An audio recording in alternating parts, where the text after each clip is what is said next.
नमस्कार दोस्तों। आज हम एक ऐसे टॉपिक पर बात करने वाले हैं जो हम सबकी ज़िंदगी से जुड़ा हुआ है, एनवायरनमेंट प्रोटेक्शन।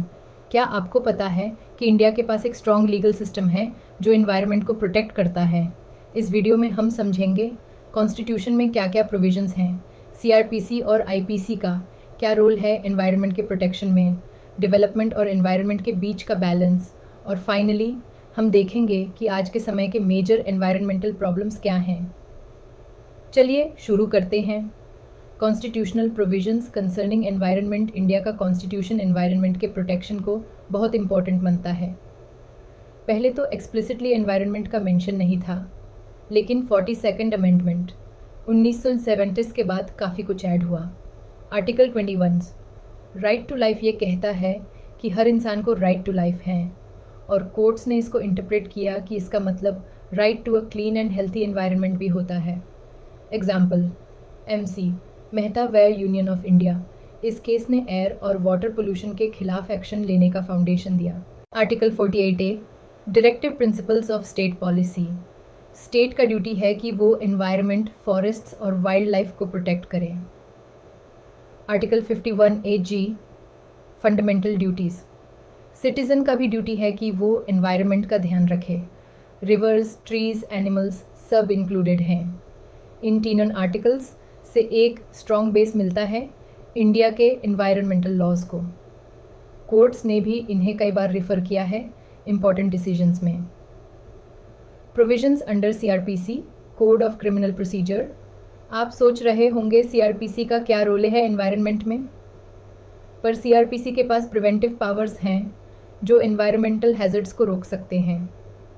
सेक्शन 130 CRPC ये सेक्शन एग्जीक्यूटिव मैजिस्ट्रेट को पावर देता है कि अगर कोई पब्लिक न्यूसेंस हो रहा हो, जैसे कोई फैक्ट्री पोल्यूशन कर रही हो, तो उसको रिमूव करने का ऑर्डर दे सकते हैं।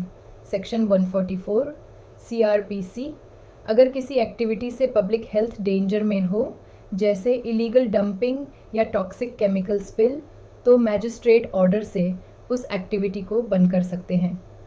सेक्शन 91 CRPC कोर्ट किसी भी डॉक्यूमेंट या एविडेंस को समन कर सकता है जो किसी एनवायरमेंटल केस में ज़रूरी हो, तो CRPC इनडायरेक्टली एनवायरनमेंट प्रोटेक्शन का एक इमरजेंसी टूल बन जाता है। Provisions under Indian penal code IPC directly environment से लिंक्ड नहीं है, लेकिन कई सेक्शंस इनडायरेक्टली एनवायरनमेंटल ऑफेंसेस को कवर करते हैं। Section 268 public nuisance. अगर कोई पोल्यूशन कम्युनिटी के हेल्थ को अफेक्ट करता है तो ये एक न्यूसेंस माना जाता है। Section 277 water pollution public water source जैसे रिवर या पोंड को फाउल करना पनिशेबल ऑफेंस है। Section 278 air pollution. अगर कोई इंसान एटमॉस्फेयर को इतना नॉक्शियस बना दे कि दूसरे लोग सफ़र करें तो वो भी पनिशेबल है। Section 269 and 270 negligence affecting public health. ये दोनों सेक्शंस नेग्लिजेंट या मलिशियस एक्ट्स के खिलाफ हैं जो लाइफ थ्रेटनिंग हो सकते हैं, जैसे अनट्रीटेड इंडस्ट्रियल वेस्ट छोड़ना। IPC के ये प्रोविजंस पुराने हैं, लेकिन आज भी इनका यूज़ होता है लीगल एक्शन लेने में। अब बात करते हैं एक डेलिकेट बैलेंस की एनवायरनमेंट और डेवलपमेंट के बीच का।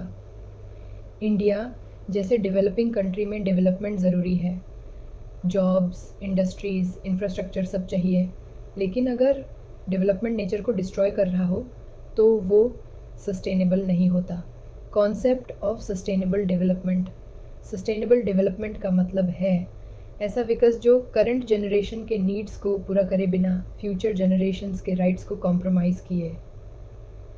एनवायरमेंटल इम्पैक्ट असेसमेंट EIA एक लीगल प्रोसेस है जिसमें चेक किया जाता है कि कोई नया प्रोजेक्ट जैसे हाईवे, डैम या फैक्ट्री एनवायरनमेंट को कैसे अफेक्ट करेगा। रोल ऑफ जुडिशरी कोर्ट्स ने कई केसेस में डेवलपमेंट प्रोजेक्ट्स को रोका या मॉडिफाई किया है ताकि इकोलॉजिकल बैलेंस बना रहे। Example, Vellore citizens welfare forum वेंचर यूनियन ऑफ इंडिया कोर्ट ने कहा एनवायरनमेंट प्रोटेक्शन और डेवलपमेंट दोनों इक्वली इम्पॉर्टेंट हैं। नेशनल ग्रीन ट्राइब्यूनल NGT एक स्पेशल ट्राइब्यूनल है जो सिर्फ एनवायरमेंटल मैटर्स हैंडल करता है। यह इंश्योर करता है कि डेवलपमेंट एनवायरनमेंट के रूल्स फॉलो करे। चलिए दोस्तों, अब डिस्कस करते हैं कि आज के टाइम में इंडिया के सामने कौन से एनवायरमेंटल चैलेंजेस हैं। वेट, एयर पोल्यूशन इंडिया के मेजर सिटीज़ जैसे दिल्ली, कानपुर वर्ल्ड के सबसे पोल्यूटेड सिटीज़ में हैं। Causes, vehicular emissions, industrial smoke, construction dust और crop burning. Health impact, asthma, lung diseases, heart problems. 2. Water pollution, नदियाँ जैसे गंगा और यमुना इंडस्ट्रियल और डोमेस्टिक वेस्ट से भर गई हैं। Industries untreated chemical waste discharge करती हैं। सीवेज और रिलीजियस वेस्ट भी रिवर्स को पोल्यूट करता है। 3. Solid waste and plastic pollution, garbage disposal system poor है। प्लास्टिक बैग्स, रैपर्स हर जगह मिलते हैं। लैंडफिल्स ओवरफ्लो हो रहे हैं। वेस्ट सेग्रीगेशन अभी भी प्रॉपर नहीं है। 4. डिफॉरेस्टेशन, माइनिंग, कंस्ट्रक्शन और इलीगल लॉगिंग फॉरेस्ट्स को डिस्ट्रॉय कर रहे हैं। ट्राइबल कम्युनिटीज़ का लाइवलीहुड अफेक्ट होता है। वाइल्ड लाइफ का हैबिटेट डिस्ट्रॉय हो रहा है। 5. Climate change, extreme weather events, floods, droughts, heat waves ये भी कॉमन हो गए हैं। हिमालयन ग्लेशियर्स मेल्ट हो रहे हैं। सी लेवल राइज से कोस्टल एरियाज थ्रेटन हो रहे हैं। 6. बायोडिवर्सिटी लॉस, पोचिंग, पोल्यूशन और हैबिटेट डिस्ट्रक्शन से स्पीशीज़ एक्सटिंक्ट हो रही हैं। टाइगर्स, एलिफेंट्स, मरीन टर्टल्स सब एंडेंजर्ड लिस्ट में हैं। गवर्नमेंट इनिशिएटिव्स इंडिया में काफ़ी स्कीम्स चल रही हैं एनवायरनमेंट के लिए। स्वच्छ भारत अभियान, clean India campaign, Namami Gange, Ganga river cleaning project, national action plan on climate change, NAPCC, 8 missions including solar energy and water conservation. FAME India, promote electric vehicles to reduce pollution. लेकिन ग्राउंड रियलिटी में कई बार implementation week होती है। Rules हैं पर enforcement नहीं होती। दोस्तों, भारत की संस्कृति हमेशा से नेचर को डिवाइन मानती आई है।